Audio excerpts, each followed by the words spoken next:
A very, very warm welcome to you all. Thanks a lot for coming. The National Museum of the Royal Navy is a really exciting project. It gives us a better opportunity to make sure that the naval heritage of this country is brought into focus. What people don't appreciate is that for the last 500 years, our social, intellectual, financial, and it goes on, development of this great country has been inextricably entwined with the development of the Navy. And people may raise their eyebrows and wonder what dealing with the past has to do with dealing with the front line. And I'll tell you, the first thing is that the 500,000 people who walk round these museums pay taxes. And the great British taxpayer needs to understand why we need a Navy. He then or she has to understand that they have a responsibility and a duty to fund the Navy and to look after its people. In an era where targets and bonuses are the run-of-the-mill things that we all expect, I think it's no bad thing just to remember that in the Navy there should be an emphasis on people doing their duty. Duty is a word that's perhaps getting slightly more into fashion now. It certainly needs to be.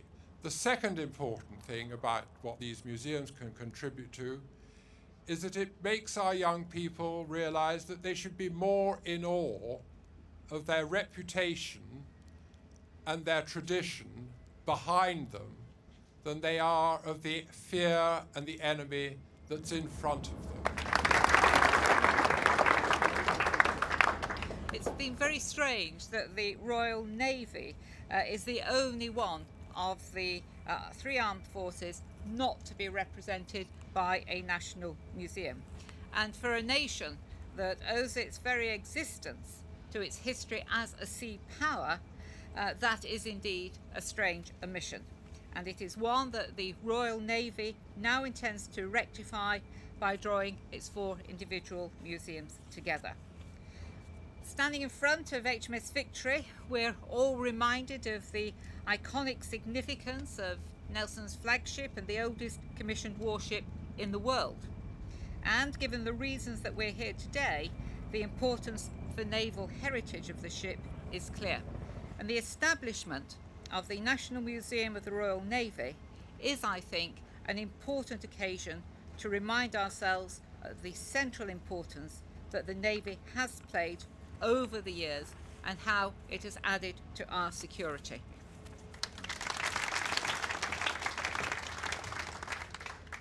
Minister, ladies and gentlemen, the four museums of the Royal Navy, the Royal Marine, Fleet Air Arm and Submarine Service, along with the iconic fifth element, HMS Victory, together stand witness to the unique contribution that the Navy, its sailors and Marines have made to the protection and promotion of this country's interests for over 500 years.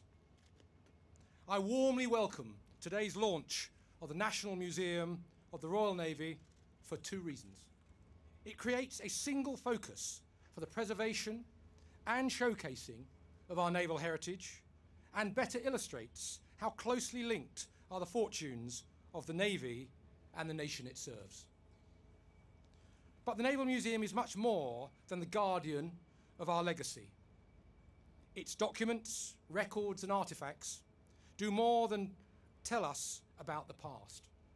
They also teach us important lessons that can point the way to our future. Standing here in the shadow of HMS Victory, and indeed her modern equivalent, HMS Daring, it's impossible not to feel the hand of history on all of us.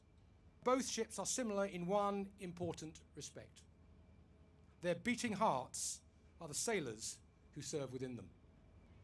The courage and adaptability of our sailors and Marines derives not just from their training, but also from their strong sense of belonging and their commitment to the naval service with a strong heritage and proud traditions. It's my pleasure, therefore, to formally launch this new endeavour by declaring the National Museum of the Royal Navy well and truly open. Make ready.